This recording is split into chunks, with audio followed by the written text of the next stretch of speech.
On rejoint maintenant notre collaborateur habituel, Marco Hood. Marco, ça va bien? Ça va très bien, Luc. Oui, merci. ben nous, on va se voir à chaque 2 semaines, en fait, puis on va discuter de quoi, fan de sport? On va discuter principalement d'hockey en général, OK. hockey local aussi. Donc, les Sags, les Marquis, un peu du Canadien selon l'actualité. Marquis, élite aussi. Puis suite à ça, on va ajouter peut-être des choses régionales. Oui. Compétition, tournoi, là, c'est un peu plus ponctuel à ce moment-là. Parce qu'au niveau hockey, on sait que dans la région, ça bouge. En plus, tu as parlé de toutes ces équipes-là. Il y a le senior, il y a beaucoup de tournois de hockey. Ben oui, on a le senior local aussi là, à couvrir. Donc, on va regarder un peu qu'est-ce qui se passe. Puis, on va se préparer en conséquence. Donc, vous, qu'on est quand même pressé dans le temps, Oui. hein? On a seulement 8 minutes. On va débuter tout de suite, Marco. On va parler des Saguenayens qui connaissent un bon début de saison quand même. Bien, absolument. J'écoutais justement Yannick là, qui parlait de leur début de saison. Début de saison sur la route, lors des 2 premières fins de semaine. C'est jamais facile. Non. Ils affrontaient des bonnes équipes aussi. Tu sais on a parlé du Phoenix de Sherbrooke l'autre fois. On peut parler aussi de Blainville, toujours une équipe qui travaille fort. Donc, lors des 2 premières fins de semaine, 2 bons tests. Une seule défaite, en fait, là, à Sherbrooke. Je pense même que c'était en tir de barrage. Ouais. Donc, ils récoltent quand même un point à ce niveau-là.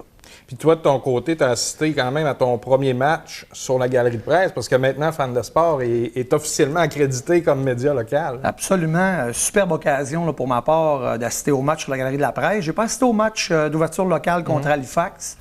J'avais d'autres occupations ce soir-là. Je suis allé au match du samedi contre le Cap-Breton. J'étais content parce que le Cap-Breton, c'est une équipe les équipes des Maritimes, on les connaît moins. Oui.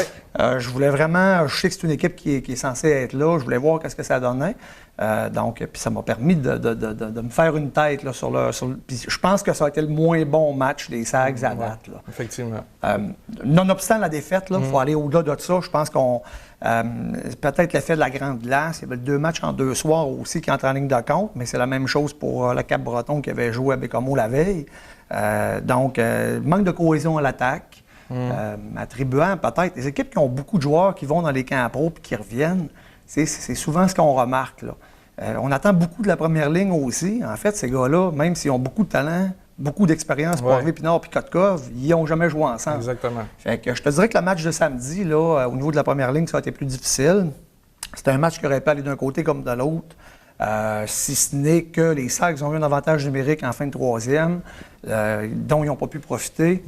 Ça revirait de bord. Cap-Breton ont eu un avantage numérique et ont marqué. Donc, le score de 6-3, ben, c'est 2 filets après ça dans un filet d'essai. Fait que je te dirais que ça n'a pas été un grand match. C'est un peu normal. Cap-Breton a un très bon club. Là. C'est un club assez rapide, plus gros physiquement que les Sags aussi, comme les équipes des Maritimes sont souvent équipées. Fait qu'on va surveiller ça. En fait, on va laisser du temps là, pour terminer ces Saguenay. On va laisser du temps. Je pense une jeune équipe aussi. Puis, il n'y a rien qui presse. Souvent, là, gagnant en début de saison, on sait ce que ça donne souvent à la fin. Donc, on prend notre temps. Pas trop de pression sur la jeune équipe parce que malgré tout, il y a quand même plusieurs jeunes dans cette équipe-là. Là. Oui, puis il manque des joueurs encore. Effectivement. Rochette était absent lors de cette fin de semaine-là. Puis, c'est un premier match en temps réglementaire. Fait qu'effectivement, il faut laisser le temps à la soupe de prendre.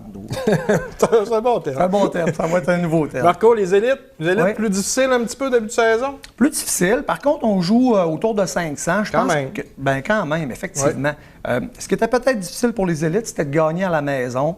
Pour quelle raison, je ne le sais pas. J'écoutais les commentaires, ou je lisais plutôt les commentaires de Maxime Desruisseaux, le nouvel entraîneur en chef. Puis celui-ci mentionnait que il y avait hâte que ça arrive, il y avait hâte de briser la glace. Par contre, je pense qu'il est satisfait. Les gars travaillent fort. Les élites, on va les suivre parce que c'est un beau calibre. Absolument. On veut voir aussi nos joueurs régionaux vers le repêchage du junior majeur. Puis, on a le challenge Midget 3 aussi à la baie qu'on va assurément suivre en décembre. Fait que je vais me faire un devoir de suivre ça, même si je ne vais pas nécessairement régulier assidûment. Je vais y aller, puis je vais me faire une idée là, sur la progression de l'équipe. La saison aussi est encore jeune de leur côté. Semble-t-il qu'on compte beaucoup là, sur une bonne équipe au niveau des élites. On verra. Ils ont une bonne équipe. Ils ont eu plusieurs vétérans qui sont revenus des camps juniors majeurs, 2 gardiens vétérans. Oui. Donc, je pense qu'on s'attend effectivement beaucoup. Petit mot du côté des Marquis qui viennent de terminer leur camp d'entraînement, en fait. Tout à fait. Donc, on a hâte de voir la composition finale de l'équipe. Je pense qu'au niveau de l'attaque, C'était très constant. On a réussi là, à ramener, la nouvelle organisation a réussi à ramener les principaux vétérans. Plusieurs nouveaux venus à l'attaque. Je pense que j'entendais Bob Desjardins mentionner là, que côté de défensive, il était très satisfait. Il avait hâte de voir son top 4 en action, c'était solide.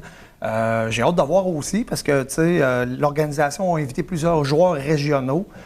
Puis ça, Bob Desjardins a l'habitude de le faire. Il l'a fait avec Jérémy Vigneault-Bélanger dans le passé. Oui. Donc, super intéressant qu'il y ait une continuité pour nos jeunes joueurs régionaux là, de se faire valoir. On verra aussi, là, il y a un nouveau commissaire dans cette ligue-là. On verra aussi dans quelle étape ou quelle direction, en fait, qui veut aller. Aussi. Absolument. C'est des décisions, je pense. Un chevalier au quai, il faut quand même. C'est un chevalier au quai puis une réputation. Ouais. On a vu qu'il y a une tendance, un peu plus de robustesse peut-être. On va voir comment est-ce que... Et ça attire. Hein? Fait que, la réalité, c'est qu'ils n'ont peut-être pas le choix là, pour...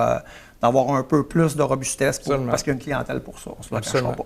On termine, Marco, peut-être une minute ou deux avec les Canadiens de Montréal qui ont connu tout un match là, il y a une semaine face à Toronto. Oui, mais Luc, là, on va se calmer avec le Canadien. Je te vois là, peut-être comme beaucoup de partisans qui s'emportent. Il y a un dicton qui dit qu'on ne confirme pas notre place en série au mois d'octobre. On peut s'en sortir, par exemple. Oui, ça peut aider. Fait que, donc, oui, deux très bons matchs. Rapidité. Le Canadien a repris exactement où est-ce qu'il avait laissé l'an passé à l'approche des séries. Équipe rapide, qui travaille très fort, qui travaille avec acharnement, en fait. Là. Qui réussit, puis ils reviennent dans le match. On regardait le match contre Toronto, là, déjà que... J'allais me coucher, moi, j'ai dit ça. On plate à regarder à soir. Puis... Écoute, hein, c'est incroyable. Fait que c'est une équipe qui n'abandonne pas.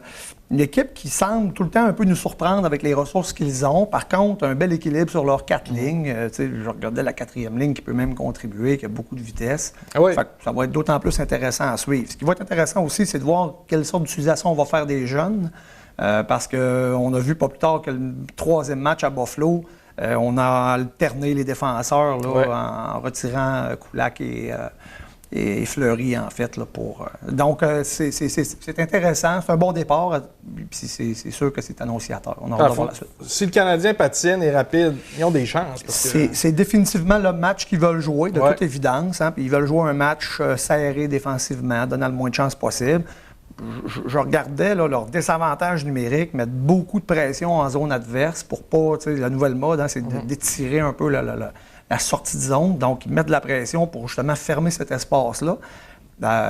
Quelque chose qui est très intéressant là, à voir aller, en fait. Donc, Marco, nous, normalement, on se voit aux 2 semaines, mais la semaine prochaine, tu vas faire partie de l'émission. Gros dossier encore à Saguenay. On va parler du Soccer Dome. Donc, ça va être une émission à voir parce que je pense qu'on a des questions à poser. On reçoit également Michel Potvin dans l'autre émission la semaine prochaine là, de Ville de Saguenay qui viendra nous expliquer un petit peu. On ne parlera pas d'argent ce fois-là. On veut poser les questions au niveau sportif, comment ça va se passer. Oui. C'est quand que ça va se passer? C'est quand que ça va être bâti? Parce que les fans de sport veulent l'outil, en fait, veulent l'utiliser. C'est beau des plans, mais on a hâte de voir la construction. Absolument. Merci pour l'invitation. Moi, je suis content d'être dans l'alignement de toute façon. Merci Marco, bonne semaine. Merci.